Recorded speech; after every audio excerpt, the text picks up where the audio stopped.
Hi guys, Fintan here from Damson Cloud. This week I want to talk about the 3 different devices that you can use to access Google Voice. So if you want to know more, you know what to do. Stay tuned.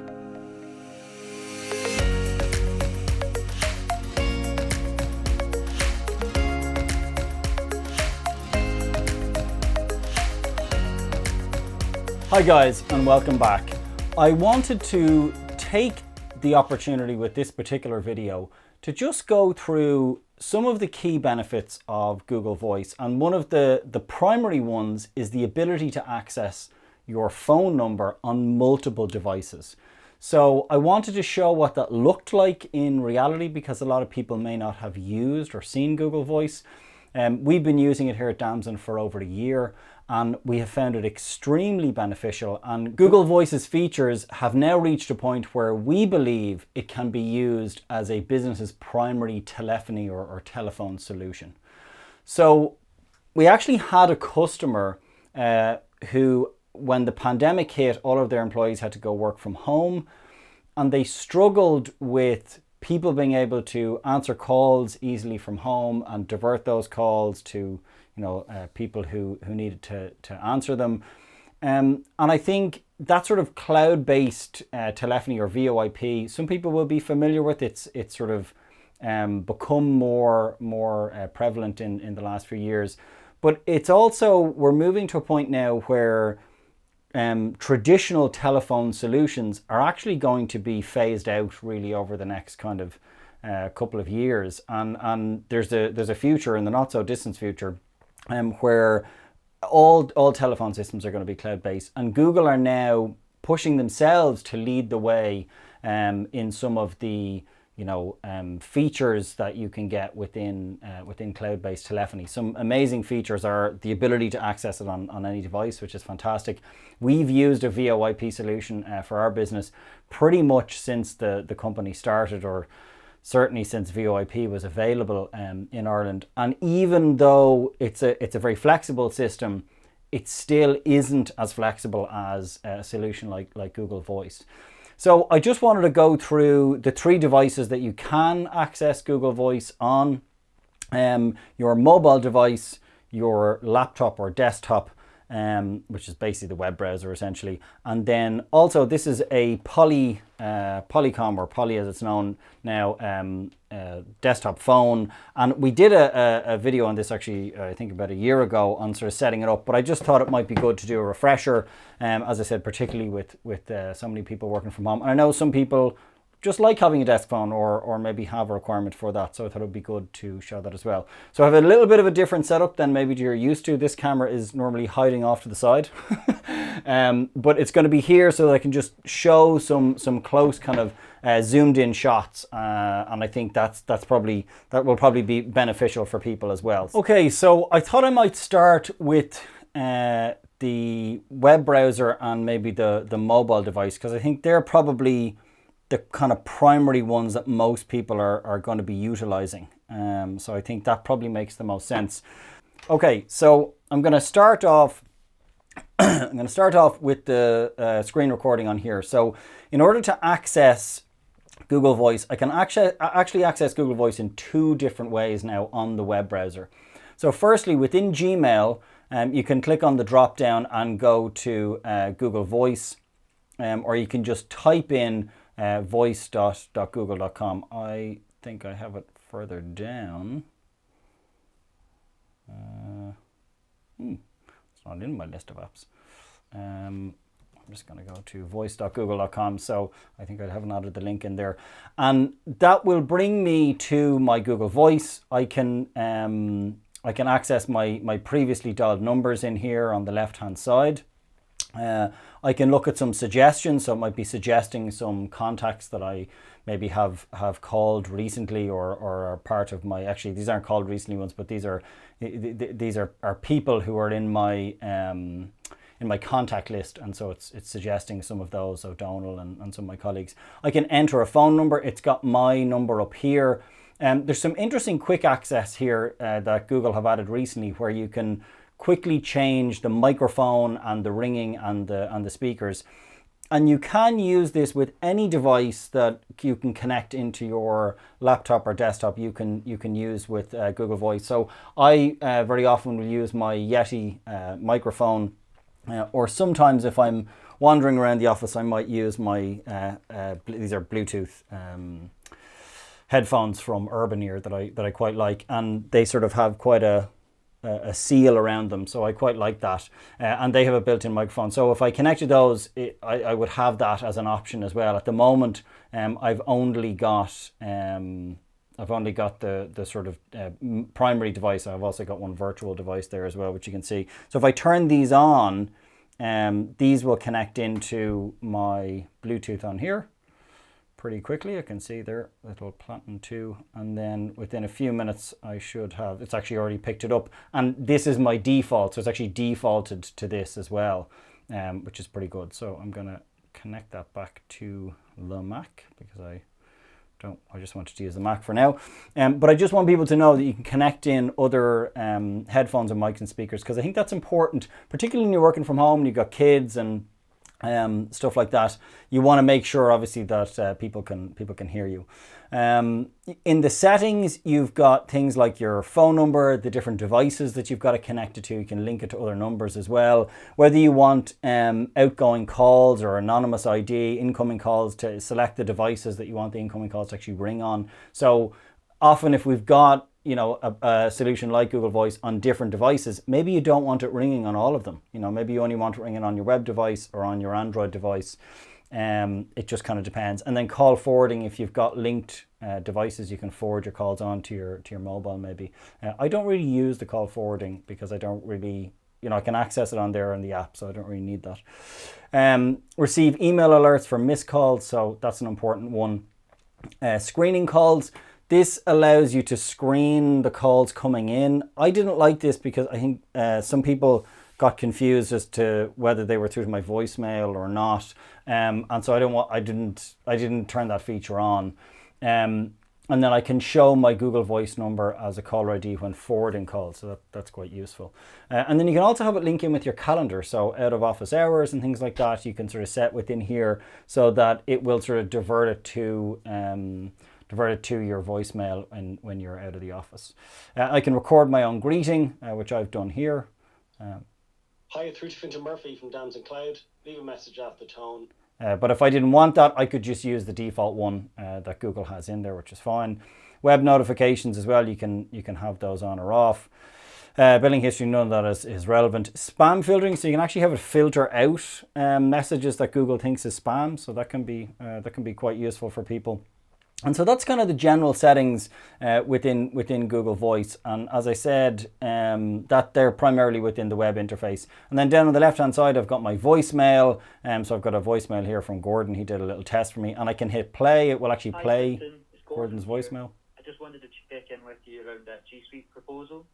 And that was just a little test one that Gordon had done for me. And we can see that Google has actually taken the text and transcribed that for me, which is great. And then finally, we have archived ones, so if you archive items in here, and spam, if you want to check your spam messages in there as well. So Google doing a lot of cool sort of machine learning, transcription and spam filtering and stuff like that straight within there. And as I said, I can make calls from within this. So I could call Donal in here and it would call him directly. I could put him on hold, I could mute him, or I could transfer the call to somebody else. So I'm just going to switch to my mobile and we'll have a look here at what that looks like on the mobile device and how some of those things come across. Okay, so I've got mine saved in here under voice. Okay, so these are some of my last calls. I was obviously doing some testing. And so I've got 3 little tabs along the bottom. I've got calls, I've got contacts. So these are my contacts, and I could do a search for a contact here if I wanted. I could do a search for Donal. It's actually predicting Donal Murphy there. And then I could call him directly from here if I wanted to. And then I've got my voicemail. And again, we've got like the same voicemail here from Gordon, so I could play that. Hi, Fintan. Gordon here. I just wanted to check in with you around that G Suite proposal. So give me a call back. So I'm getting the audio and I'm getting the transcription as well. And then on the left side, I've got similar to my desktop, I've got archived. Again, I don't have anything in there. I've got spam. I also don't have anything in there. And I have mark all as read, credit, and settings. So I've got similar settings in here, but some of them are for the mobile device. So again, I've got my 3 numbers, my alerts, all of this is pretty similar. My do not disturb, mobile greetings. Yeah, so most of those are the same, other than this one here, which is Wi-Fi calling. So do you want to use your data or not? I mean, I don't mind using my data, that's fine, but it's up to yourselves. And then on the right hand side, this allows me to select other accounts. So if I wanted to, now I don't have Google Voice on another account, but if I wanted to. And then finally in the right hand corner, in the right hand corner there, that's just for dialing a number. So if I just wanted to dial a number, I could as well. Okay. And so that is it on the mobile.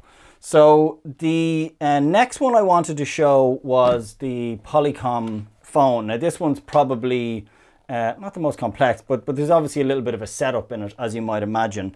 It requires 3 connectors in the back. Your connection here to the actual handset, and then it also requires an Ethernet port and a power port. So that's it. It doesn't require anything else. So I've got my little power one, and I've got my Ethernet. I'm going to plug that in. I'll just pop it there.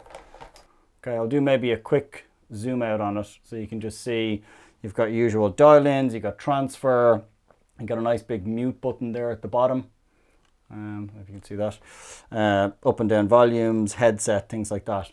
But we're going to zoom in and focus on the screen, because that's where all the fun is going to happen.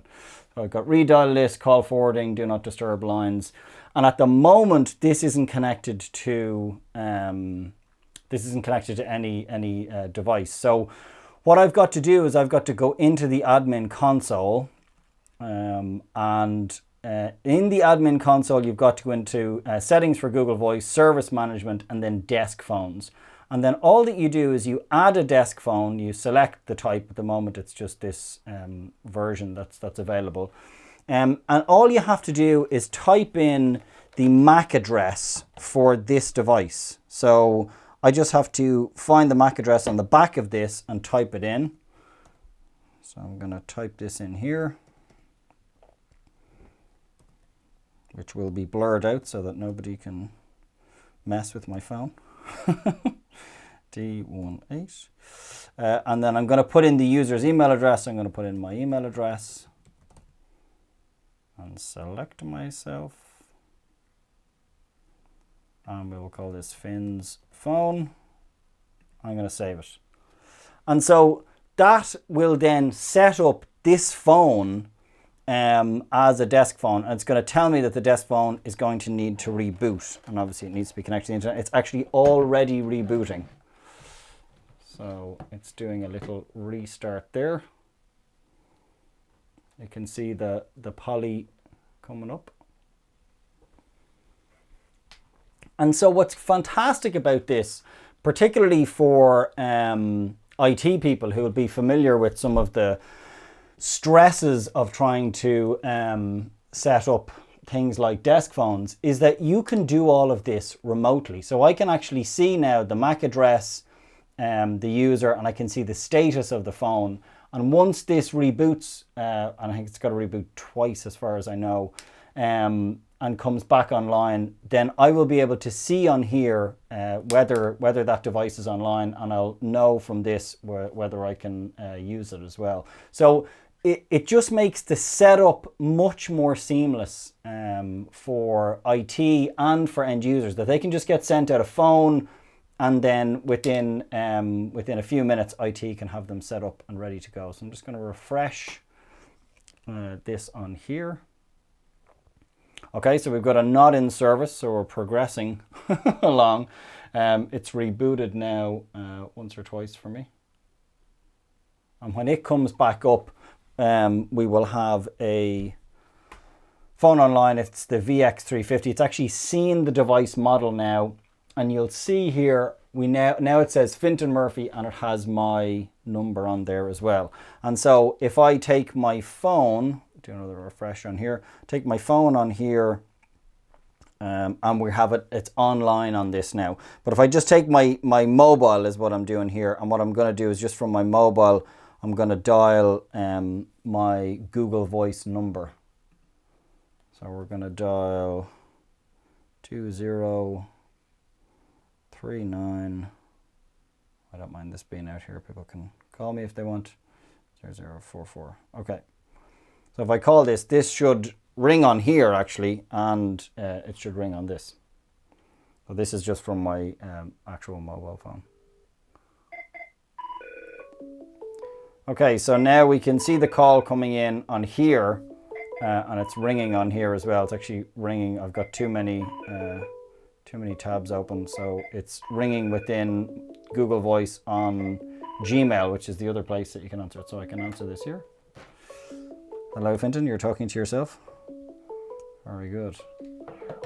So I just wanted to finish up with some of the other settings that are within the administrative control panel of Google Voice. I'm not going to go into these in detail because I'm going to do some other videos on them, but just the fact that everything from an administrative point of view can actually be managed from within the admin console.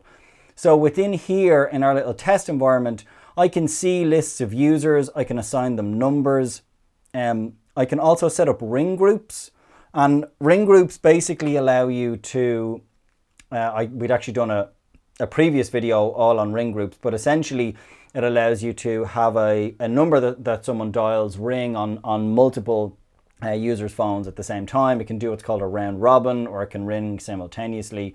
I can create and assign different numbers within here. I can set up an Irish number and a UK number for myself, maybe have one divert to the other, for example.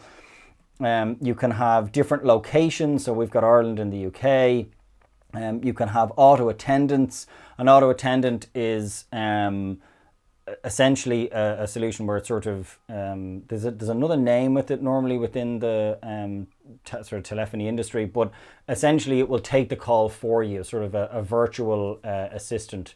And it will say, dial 1 for sales, 2 for accounts, 3 for support, etc. And then you can have it do different things depending on what people click. I've got an auto attendant that actually just diverts my Dublin number to my UK number. So if someone dials my Dublin number, it just diverts it to my user. So there's different things that you can use the auto attendant for. Number porting launched in Ireland there quite recently. And I have a number porting set up for July 9th, actually, for our Irish number, which is going to be ported over. And then the desk phones is the last one, which we've already covered. So that's it from me. I hope you found this useful, particularly if Google Voice is something that you're using or that you're considering using within your business. I think it's an extremely valuable addition to the G Suite set of tools. And I think it makes or sort of finishes off that truly mobile office. And I am considering doing or planning on doing a series on sort of how G Suite creates that truly remote working office and that sort of mobile office. And we've talked about that a lot within our business and with our customers. But I think a lot of people don't realize just how simple it is to work from home or work from anywhere with G Suite, because it is a completely and utterly cloud-based solution, while still giving people the ability to have things like desk phones if they need them, or access on their mobile device or on their laptops or desktops. And like I said, it's really that ability to just take the technology out of the way that we always say that we love about G Suite, that I can open up any laptop in the world and I can sign in to my email, my documents, and now my phone number. And so that ability to take my number with me has just made it truly mobile. That was always the thing that kind of held us back within the sort of fully mobile office, because it was still set up in a more traditional way. Even though we were using VoIP, it wasn't that truly mobile experience that we're just kind of used to with G Suite. So that's it for me. I hope you guys enjoyed this week's update. I would love to know what you thought about the different devices that I used. How do you access Google Voice? What's your sort of favorite way to make or take calls? Is it on the laptop or desktop, or is it on the mobile device, or do you have one of the Polycom phones? I don't know of anyone that else that has one, but I'd be interested to know if what people's experience are of it. So tune in next week. We have some exciting updates coming in the next couple of weeks, so do stay tuned for those. As always, please do subscribe to our YouTube channel if you're watching it on here. If you're watching us on LinkedIn, then do please follow Damson Cloud, the company. You may see this on my personal one, but the company one is really the place to go. And then also our blog as well. We are going to be launching a newsletter if we have not already launched it by now. And you can subscribe to our newsletter, which is basically going to drop the last 4 or 5 or the last month's blog posts and videos into your inbox, which a lot of people had requested, where they didn't necessarily want to be checking back every week, but they'd love an update at the end of the month. So we have listened, and we now have a newsletter which you can go to our website, damsoncloud.com, and subscribe to. I will chat to you guys next week.